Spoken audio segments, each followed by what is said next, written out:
ఇప్పుడు సెక్యులరిజం కోసం మాట్లాడేటువంటి పెద్దలు, ఈ దేశం అందరి మతస్థులు అని మాట్లాడేటువంటి ఇతర మతస్థులు దయించి ఇట్లాంటి సంఘటనలు జరిగినప్పుడు మాట్లాడాలి. మొన్న పహల్గాంలో మతం అడిగి అంగిలాగా ఇప్పించి బట్టలు ఇప్పించి మరి నీ మతాన్ని ఐడెంటిఫై చేసి కాల్చిన తర్వాత కూడా ఇంకా దానికి కూడా వత్తాసు పలికేటువంటి కొంతమంది మూర్ఖులు కనబడుతున్న ఈ సమాజంలో ఇట్లాంటి సంఘటనలు ఏమనాలన్నా మనం గట్టిగా మాట్లాడినామనుకో అట్లెట్లా మాట్లాడతాడు ఎంపీ అయి ఉండే అంటారు. మూర్ఖులు అనే పదమే వస్తుంది. వాళ్ళు ఏం చెప్తారు, మసీదులో మేము ప్రార్థనలు చేస్తాం, అందరూ బాగుండాలని కోరుకుంటాడు అల్లా అని చెప్తాడు. మరి బీజేపీ నాశనం కావాలి, మోడీ గారు నాశనం కావాలని ఒక మసీదులో ప్రార్థన జరిగితే ఆ మసీదు ఉండాలా ఉండకూడదు అనేది ఆ మసీద్ కమిటీ ఆలోచించుకోవాలి. ఇప్పుడు నేను మాట్లాడినా అనుకో, బీజేపీ ఎంపీ మసీదును గులగొడతాడా అంటారు.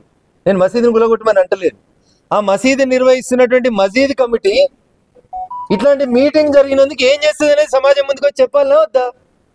మీరు చెప్పకపోతే మాట్లాడటం స్టార్ట్ అవుతారు. అందుకనే ఉత్తర భారతం దక్షిణ భారతం అని మాట్లాడుతున్నటువంటి మూర్ఖులు మేధావులైనటువంటి సినీ నటులారా దీని మీద మాట్లాడుండ్రి, దీని మీద స్పందించుర్రి. తమిళనాడునే పోటీ చేసి పార్టీలు పెట్టుకొని పెద్ద పెద్ద నటులు మరి నటిస్తారు కదా, మీడియా ముందుకు వచ్చి ఉత్తర భారతం దక్షిణ భారతం అని నటిస్తారు కదా. You start discussing on such type of incidents. పరమత సహనం కలిగి ఉన్నటువంటి వాళ్ళు హిందువులు కాబట్టే మీరు చేసేటువంటి తప్పుడు పనులన్నీ ఇంకా ఈ దేశంలో నడుస్తూ ఉన్నాయి. But now it is the era of the Modi. ఈ తప్పుల్ని ఎట్ల పరిస్థితులలో క్షమించేది లేదు. ఈ గడ్డ మీద పుట్టినోడు ఈ గడ్డ కోసమే బతకాలనేది మా నినాదం.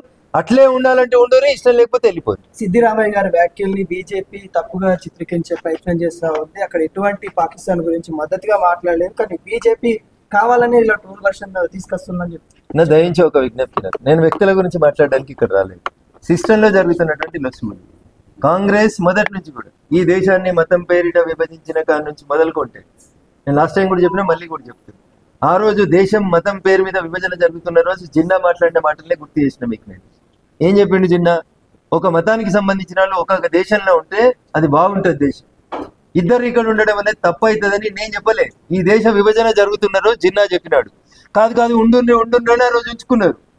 ఒక మతానికి ఒక దేశం వచ్చిన రోజు ఆ రోజే పంపించుంటే ఈ పరిస్థితి ఉండేది కాదు. ఇవాళ అక్కడ వాళ్ళు ప్రశాంతంగా ఉండేటోళ్ళు, ఇక్కడ మనము ప్రశాంతంగా ఉండేటోళ్ళు. జిన్నా చెప్పినటువంటి మాటలు కూడా మనోళ్ళు ఆ రోజు వినలేదు. ఉండని అంటే ఇక్కడ ఈ రోజు ఈ దేశంలో ఇట్లాంటి పరిస్థితులు వస్తున్నాయి.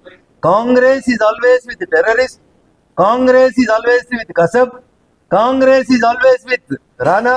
మన కెనడాకెళ్ళో అమెరికాకెళ్ళో ఒక ఆయన తెస్తే ఆయనకు కూడా వకీళ్ళని పెట్టాలని మాట్లాడుతున్నారు కర్ణాటకకి కొంతమంది మంత్రులు. ఇది కాంగ్రెస్ తీవ్రవాదం పరాకాష్ఠకు చేరింది అని చెప్పడానికి ఇది ఒక దర్పణం తప్ప ఇంకొకటి కాదు. ఇట్లాంటి వ్యాఖ్యలు చేస్తున్న వాళ్ళు ఎవరైనా ఏ హోదాలో ఉన్న వాళ్ళైనా దయచేసి భారత ప్రభుత్వం వాళ్ళ మీద చర్యలు తీసుకోవాలని మేము మా మంత్రిత్వ శాఖకు అందరు కూడా ఫైనల్ గా పాక్ కి ఎలాంటి బుద్ధి చెప్పబోతా ఉంది భారత్.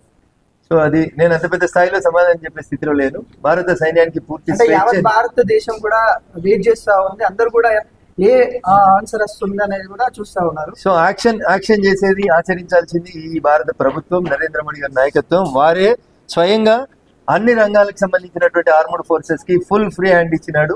ఏం చేయాలి ఎట్లా చేయాలనే విషయం లోపల వాళ్ళకే తగు నిర్ణయం తీసుకోమనేటువంటి ఒక సూచన భారత కేబినెట్ నుంచి ప్రతిపక్షాల నుంచి కూడా వచ్చినట్టు కనబడింది.